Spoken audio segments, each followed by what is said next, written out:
Once a person is possessed, they can no longer control themselves physically and mentally. And blessed the fruit of thy womb, Jesus. Holy Mary, Mother of God, pray for us sinners now and in the hour of our death. That's part of the objection of the demons to leaving. Somebody help me! I said I don't want to go! This is why exorcism are important, but just like their movie depictions, these real cases I'm about to talk about are just as horrifying and intense as usual.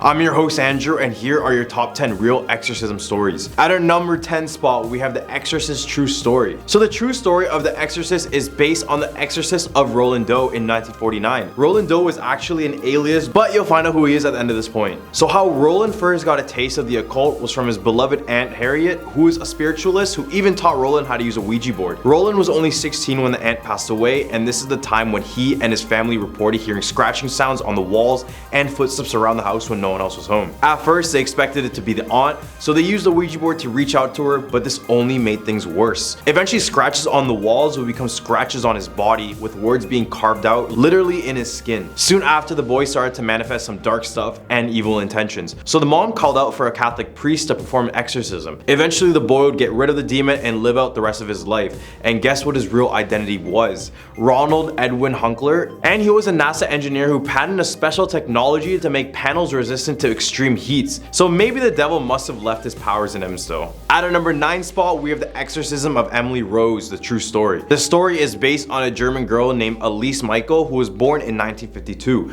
Her early life was completely normal until she turned 16. This is when she started to display uncontrollable shaking, being in a trance-like state, and sometimes would just completely black out. When she went to the hospital to see what's up, the doctors diagnosed her with psychosis and epilepsy. For those who don't know, epilepsy is a disorder that can cause seizures, so Annelise was given some medications for it. It didn't take long, however, until she started hearing the voices of demons inside of her head. Also, this accompanied visions of the devil, and she developed a strong dislike for holy objects. After being originally disproved by the church, her symptoms only got worse. She would then be eating spiders, crawling on the floors, and only after it got really bad is when the bishop issued a local pastor named Arnold Renz to perform an exorcism on her. He attempted an exorcism over 60 times over the span of 10 months, but she eventually stopped eating and passed away from malnourishment and dehydration. She was just 23 years old.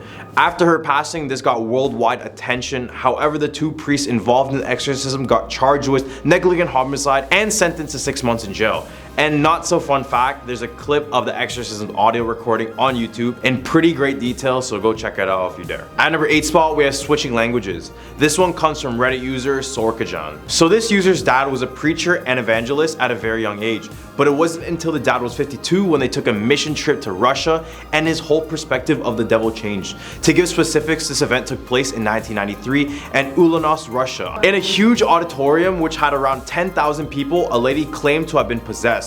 When the crowd began to pray for her and an exorcism was being performed, everyone could see her shaking convulsively and wailing her eyes out. As the time progressed, things were more intense. Her eyes started to roll back to the back of her head, and she started to speak a language that everyone in the building swore they never heard ever. After a short pause, she looked into the user's dad's eyes and in a perfect American accent said, quote, "This is my domain. You are not allowed here. You will suffer the lake of fire for your heresy." At a number 7 spot, we have Mother Teresa. It's believed that Mother Teresa underwent an exorcism but wasn't exactly possessed. For those who don't know who this is, Mother Teresa was a nun and missionary who devoted her life into caring for the sick, the poor, and the disabled. She's actually a saint as well. Before her passing in September 1997, it was revealed by Archbishop Henry de Souza that in 1996, Teresa was admitted to the hospital where doctors said she would be completely restless. Doctors would find nothing wrong with her to explain her restlessness, so de Souza considered that an evil spirit may be disturbing her. He then brought in the priest Rosario to perform an exorcism, and Mother Teresa agreed.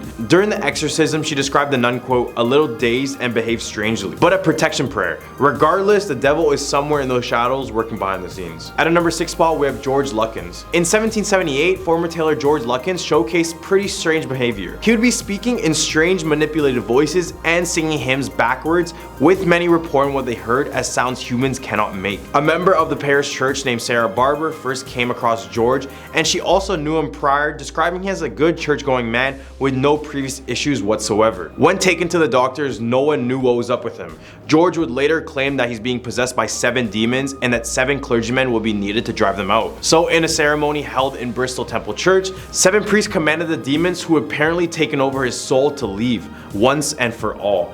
This ceremony ended in a success with the demon being driven out of George, causing his seizures to go away completely. Right in the hump of our list, we have Dr. Richard Gallagher and Julia. This is the most recent case on our list, being in 2008, if that counts for anything. So psychiatrist and teacher Richard E. Gallagher claimed that one of his patients under the alias Julia had experienced a demonic possession. This was no regular mental breakdown disguised as a possession, but a lot more real than that.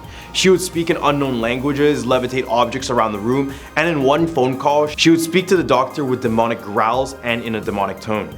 Eventually, Julia herself sought out an exorcist to help her get rid of it. The odd thing is that Gallagher noted that during this time, Julia was a part of a satanic cult and would refuse to leave. She would eventually get rid of the demon for good, and to this day, this case remains a scientific mystery as much as a paranormal mystery as well. At number 4 spot, we have Michael Taylor. This story begins when Michael's wife accused him of cheating, and she would back this up by claiming his behavior was very unusual and just not like him. At one point, he would randomly lash out at his mistress, both physically and verbally, all while shouting at her in tongues. This is when a group of people had to restrain him. She described his appearance as bestial and how he was staring at her with this wild look in his eyes. His behavior got so bad they decided to seek out help in the form of priests. During an 8-hour exorcism session, the priest claimed to have pulled out a total of 40 demons within him, but left 3 in him, which were murder, madness, and violence. Then they sent him home for some reason. This was an obvious red flag, and Michael would be found hours later in the street naked and covered in blood. When the police arrived at his home, they discovered one of the most brutal sights they ever seen. Michael had brutally attacked Christine, removing her eyes and tongue before ripping her face from her skull. He then strangled the family dog, and once the dog passed away, he removed its eyes as well before breaking the dog into pieces and throwing it around the house.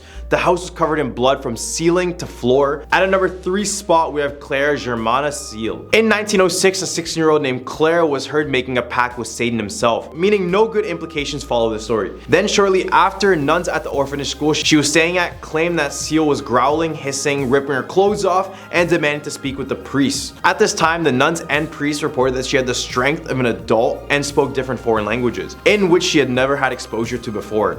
Then out of the blue, she began to levitate, causing Father Horner and Reverend Masudi to report it, and they gained permission to conduct an exorcism. It lasted a total of 2 days, and her skin was constantly burning due to the holy water, and she was caught levitating by over 150 witnesses. Everyone noted smelling a distinct nauseous smell, leaving her body as they suspected when the devil left. At number 2 spot, we have good Lieben Diddis. German neighbors became suspicious of strange activities occurring at the home of good Lieben Diddis, who was a 28-year-old lady in 1842. Diddis claimed that her home was haunted and soon started falling in and out of what others claimed was a trance-like state. But it wasn't until religious ministers started an exorcism that things really started to spiral out of control, and Diddis needed to be restrained physically. Diddis vomited glass, nails, and blood for 2 agonizing years while the pastor engaged in numerous exorcism rituals. Finally, Diddis said that Jesus is victor and the demons had finally left her. At number 1 spot, we have Anna Ecklund. The Erling exorcism, otherwise known as the exorcism of Anna Ecklund, is the most famous case of demonic possession, not only in the state of Iowa, but throughout the whole world. The Exorcist movie took small bits of inspiration from what went down of this. At a young age, she would suffer from demonic voices in her head to do unimaginable things. In the beginning, you could make an argument for schizophrenia, but as time went by, she would find herself unable to enter a church, could detect food that had been blessed, and would despise other holy objects. Her family would then seek out help from Father Reisinger, who was specialized in exorcism. To test if she was faking, the priest would spray her with fake holy water, and she didn't react to that. Then on June 18, 1912, the priest performed an exorcism on the 30-year-old, and after that she went back to normal. Except in the next few years, Anna claimed to be tormented by the spirit of her dead father and Anne. So the priest came back, except this time in secret. During the exorcism, Anna dislodged herself from her bed, floated in the air, and howled extremely loud. When asked who possessed Anna, the demon responded, "It's Beelzebub, Judas, Anna's father, and her Aunt Mina." After the exorcism was complete, Anna lived out the rest of her life quietly until passing away in 1941. Well, these were the top 10 real exorcism stories. What do you guys think about this? What should we cover next in our next videos? Leave a comment down below, like and subscribe, and we'll catch you guys on the next one.